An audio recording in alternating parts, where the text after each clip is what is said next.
ఇప్పుడు board exam జరుగుతాయి కదా, బోర్డ్ ఎగ్జామ్ జరిగేటప్పుడు కొంతమంది వ్యక్తులు ఎట్లుంటారు ఎగ్జామ్ హాల్లో అని చెప్పేసి అంటే, ఇప్పుడు ఒక వ్యక్తి ఉంటాడు, వాడు ఎట్లా అంటే వానికి ఏం రాకపోయినా కానీ పక్కోళ్ళు ఏమని అనుకుంటారు కావచ్చు, ఇన్విజిలేటర్ నన్నే చూస్తుండు కావచ్చు, కాబట్టి ఆ ఇన్విజిలేటర్ ఏమానికి చుట్టమైనట్టు, లేకపోతే వారు రోజు ఆయనను పోయి కలిసినట్టు పేపర్ కవర్ చేసుకుని ఆ రాసే స్క్రాప్ అంతా ఏదో మస్తు చదివి వచ్చిన నైట్ అంతా నిద్ర లేకుండా చదివినా అన్నట్టుగా కవర్ చేసుకొని రాస్తాడు. పక్కోడు నన్ను చూపెట్టరా అంటే అని చెప్పేసి రాసుకుంటా సరే రాసుకుంటా ఉంటా అనమాట.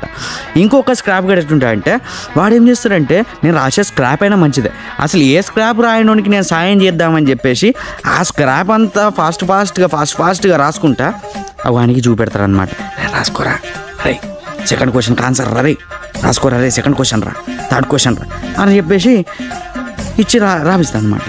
సో కొందరు అమ్మాయిలు ఉంటారు, అది ముందట ఆమె మంచిగా రాద్దా ఉంటుంది, ఎన్నుకోడు పాపం ఏదో చదువుకోలేదు, వచ్చి అమ్మాయి ఎక్స్క్యూజ్ మీ సెకండ్ క్వశ్చన్ చూపించావా అని చెప్పేసి అంటే అని చెప్పేసి అంటుంది. అదే ఇప్పుడు ఆ అమ్మాయికి అవసరం ఉందనుకో, ఏమన్నా ఆన్సర్ రాక పక్కని అడిగితే హలో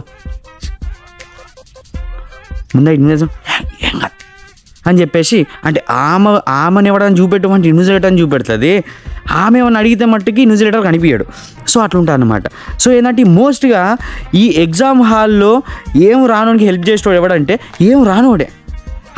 అసలు ఆడు వచ్చినోడు అసలు హెల్ప్ కాదు కదా, ఆడేదో ప్రపంచంలో ఇప్పుడు నేను గోల్డ్ మెడల్ కొట్టేస్తా, ఇప్పుడు నేను ఆడికి చూపెడతా నాకంటే టాపర్ అవుతాడు అన్నట్టుగా ఫీల్ అయిపోతా. అంటే పక్కోడు పాస్ కావద్దన్న ఆలోచన బాగుంటుంది మనకైతే కదా. సో ఏంటంటే కనీసం హెల్ప్ కూడా చేసుకోరు బాగా వచ్చినోడు. అది ఏం రానోడైందనుకో, ఓ పేదోడి కష్టం పేదోడికి తెలిసినట్టు, ఏం రాని ఒక శుద్ధ మొద్దు కష్టం ఒక శుద్ధ మొద్దుకే తెలుసు, సన్నాసి రాసుకుంటే బూడిద వచ్చినట్టు వీళ్ళిద్దరు కలిసి రాసిన స్క్రాప్ అంతా ఈడెక్కిస్తే ఆ పేపర్ దిద్దుని తలకాయ బోడుకంటే ఇంకేం లేదు. ఆడేం చేస్తాడు, ఒక్కొక్కరికి ఏం అర్థం కాకనన్నా పాస్ చేస్తాడు. ఏమైనా అర్థమైన ఇప్పుడు 2 రకాల పేపర్ కరెక్షన్స్ ఉంటాయట. ఎట్లా అంటే వాడు నాగుపాములు, కట్లపాములు, జర్రిగుడ్లు అవి ఇది అని చెప్పేసి ఇట్లా పాములు కజియో రైటింగ్లో రాసేస్తాడు.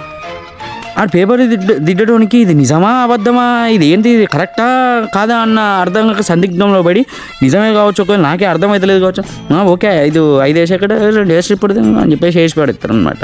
ఇంకోటి ఏం చేస్తాడు, నీట్గా రాస్తాడు, బాగా నీట్గా, అది చూడంగానే అర్థమవుతాడు రాస్తాడు. కథం దానిలో తప్పులు ఎత్తుకుతాడు అనమాట.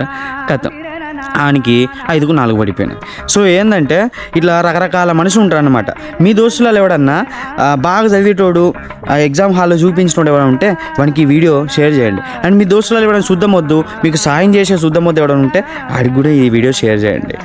మొత్తానికైతే ఇగో మన తెలంగాణలో ఎగ్జామ్స్ అయితే ఇట్టుంటాయి అబ్బా, పక్కోడు పాస్ కావద్దు అనేది బాగుంటుంది. సో అదనమాట.